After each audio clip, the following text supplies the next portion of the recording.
আসসালামু আলাইকুম।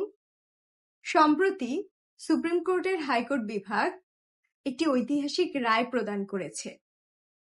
এখন থেকে বিচারকদের নিয়ন্ত্রণ আর সরকারের হাতে নয়। ১৮৫ পৃষ্ঠার এই গুরুত্বপূর্ণ রায়ে হাইকোর্ট বিচার বিভাগের স্বাধীনতাকে নতুন করে সংজ্ঞায়িত করেছে। কেন এই রায় এত গুরুত্বপূর্ণ, চলুন সহজভাবে জেনে নিই। প্রথমে একটু ইতিহাস জেনে নিই। ১৯৭২ সালের মূল সংবিধানে বিচারকদের নিয়োগ, বদলি আর পদোন্নতির ক্ষমতা ছিল পুরোপুরি সুপ্রিম কোর্টের হাতে। কিন্তু ১৯৭৫ সালে চতুর্থ সংশোধনীর মাধ্যমে এই ক্ষমতা দেয়া হয় রাষ্ট্রপতির হাতে।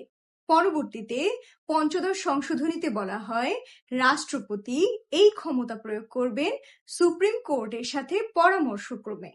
কিন্তু বাস্তবে দেখা গেছে এই পরামর্শ কেবল আনুষ্ঠানিকতা ছিল, আসল নিয়ন্ত্রণ থাকতো মন্ত্রণালয়ের হাতে। হাইকোর্ট এই সংশোধনীর সংশ্লিষ্ট অংশগুলোকে অসাংবিধানিক ও বাতিল ঘোষণা করেছে। অনেকেই প্রশ্ন করেন, সংসদ নতুন আইন না করলে পুরনো নিয়ম ফিরবে কিভাবে? এখানে আদালত ডক্ট্রিন অফ রিভাইভাল প্রয়োগ করেছেন। আদালত বলেছেন, চতুর্থ ও পঞ্চদশ সংশোধনী যেহেতু অসাংবিধানিক, তাই তা শুরু থেকেই বাতিল। এর ফলে ১৯৭২ সালের সেই আদি ১১৬ অনুচ্ছেদটি স্বয়ংক্রিয়ভাবে আবার কার্যকর হয়ে গেছে। অর্থাৎ এখন আর নতুন কোনো আইনের প্রয়োজন নেই, সংবিধান তার আদিরূপে ফিরে এসেছে। অন্যদিকে বাংলাদেশ জুডিশিয়াল সার্ভিস শৃঙ্খলা বিধিমালা ২০১৭ বাতিল হয়েছে। আদালত পরিষ্কার বলেছেন, এই বিধিমালা বিচারকদের উপর নির্বাহী বিভাগের খবরদারি করার সুযোগ করে দিয়েছিল। এটি মাজদার হোসেন মামলার রায়ে সরাসরি পরিপন্থী। এখন থেকে বিচারকদের শৃঙ্খলা রক্ষার চূড়ান্ত দায়িত্ব শুধুই সুপ্রিম কোর্টের, কোনো মন্ত্রণালয়ের নয়। সহজভাবে বললে, এতদিন বিচারকদের প্রশাসনিক ফাইল ঘুরত মন্ত্রণালয়। ফলে বিচারকদের মনে একটি পরোক্ষ ভয় থাকতো যে সরকারের বিপক্ষে কোনো রায় তাদের ক্যারিয়ার ধ্বংস করে দিবে। আদালতেই দ্বৈত শাসনের অবসান ঘটিয়েছেন। এখন থেকে বিচারকদের আসল অভিভাবক শুধুই সুপ্রিম কোর্ট। এটি হলো প্রকৃত সেপারেশন অফ পাওয়ার বা ক্ষমতার পৃথকীকরণ, যেখানে এক্সিকিউটিভ, লেজিসলেটিভ এবং জুডিশিয়ারি সেপারেটলি তাদের দায়িত্বগুলো পালন করতে পারবে।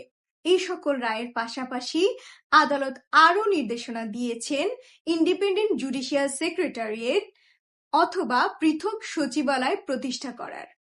বিচারকদের বদলি বা ছুটির ফাইলের জন্য এখন আর মন্ত্রণালয়ে দৌড়াতে হবে না। প্রশাসনিক কাজে সরকারের কোনো প্রভাব থাকবে না। সুপ্রিম কোর্টের অধীনেই নিজস্ব জনবল ও বাজেট ব্যবস্থা থাকবে। এতে বিচার প্রক্রিয়া আরো গতিশীল হবে। আদালত তার রায়ে ভারত, নেপাল, শ্রীলঙ্কা ও সিঙ্গাপুরের সংবিধানের উদাহরণ টেনেছেন। আন্তর্জাতিক এই মানদণ্ডের উদাহরণ টেনে আদালত বলেছেন, একটি আধুনিক গণতান্ত্রিক রাষ্ট্রে বিচার বিভাগকে পূর্ণ স্বাধীন রাখতে হলে তার প্রশাসনিক নিয়ন্ত্রণ বিচার বিভাগের হাতেই থাকতে হয়। আদালত সেই আন্তর্জাতিক মানদণ্ডকেই বাংলাদেশে প্রতিষ্ঠিত করার চেষ্টা করেছেন এই রায়ের মাধ্যমে।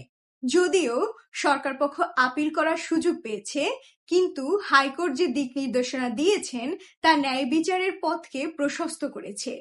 আইনের ছাত্র হিসেবে বা সচেতন নাগরিক হিসেবে এই পরিবর্তন নিয়ে আপনার কি মতামত আমাদের কমেন্টে জানাবেন। ঐতিহাসিক এই রায়ের সারসংক্ষেপটি ভালো লাগলে শেয়ার করুন। ধন্যবাদ সাথে থাকার জন্য।